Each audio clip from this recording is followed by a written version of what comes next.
काय सांगणार दादा, आज विधान परिषदेच्या निवडणुकीच्या अंतर्गत आपलं कुठलाही एक उमेदवार दिसून येत नाही. आपण जिल्हाध्यक्ष याच्या संदर्भात काय सांगणार? आज आम्ही इकडे मुक्ताईनगरला आदरणीय ओबीसी सेलचे सन्माननीय काँग्रेस पक्षाचे उपाध्यक्ष जगदीश पाटील सरांच्या ऑफिसला आलेलो असताना इथे आमच्यासोबत आज पुऱ्याचे आदरणीय संजय दादा पाटील आहेत, आपले तालुकाध्यक्ष आदरणीय दिनेशदादा पाटील आहेत, आदरणीय आमचे बाळू काका पाटील आहेत, आमचे आदरणीय गंगाधर काका पाटील, गजानन काका पाटीलसुद्धा इकडे उपस्थित आहे.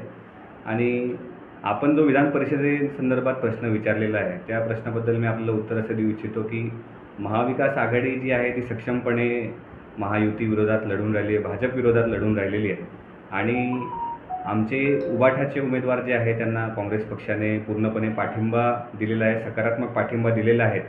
आणि ते कशाप्रकारे निवडून येतील, चांगली बाजू महाविकास आघाडीची जळगाव जिल्ह्यामध्ये कशाप्रकारे बनून राहील यासाठी आम्ही दररोज मेहनत घेत आहोत आणि मतदारांची मोर्चे बांधणी चांगल्या प्रकारची आम्ही करत आहोत. एकंदरीत मुक्ताईनगर परिसरामध्ये अंतर्गत भागामध्ये शेतकऱ्यांच्या आतोनात नुकसान झालेले आहे, परंतु शेतकऱ्यांना अजूनही त्यांचे नुकसान भरपाई मिळत नाही. याबाबत जसं आपण आपल्याला कल्पना असेल की आदरणीय जगदीश पाटील सरांच्या नेतृत्वामध्ये संपूर्ण काँग्रेस पक्षाची जी टीम होती त्या टीमनी तिकडच्या अंतुर्ली भागामधली पाहणी जी आहे ती तिकडे सर्व शेतकऱ्यांना धीर देण्याचं काम त्यांनी तिकडे केलेलं आहे. आणि त्यांनी मागणी दरम्यानसुद्धा तहसीलदार महोदयांकडे असेल, कलेक्टर महोदयांकडे असेल, शेतकऱ्यांना मदत होईल अशा प्रकारची मागणी त्यांनी केलेली आहे.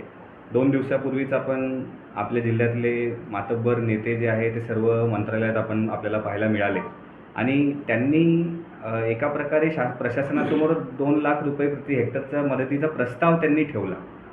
मला एक गोष्ट चांगलीच समजते की आपल्या जिल्ह्यामध्ये जवळपास 3 कॅबिनेट मंत्री आहेत, एक केंद्रीय राज्यमंत्री आहे, 11 आमदार महायुतीचे आहेत, 2 जर कधी आता विधान परिषदेमध्ये त्यांचं वर्णी लागली तर 2 विधान परिषदेचे आमदार आज महायुतीचे असतील.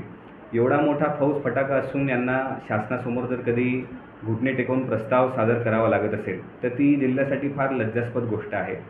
कुठेतरी शेतकऱ्यांसाठी राजकारण दूर ठेवत, वैयक्तिक हेतू, स्वार्थ सगळ्या गोष्टी दूर ठेवत आमची पण या नेत्यांकडूनच मागणी आहे की यांनी शेतकऱ्यांच्या पाठीमागे खंबीरपणे उभं राहावं.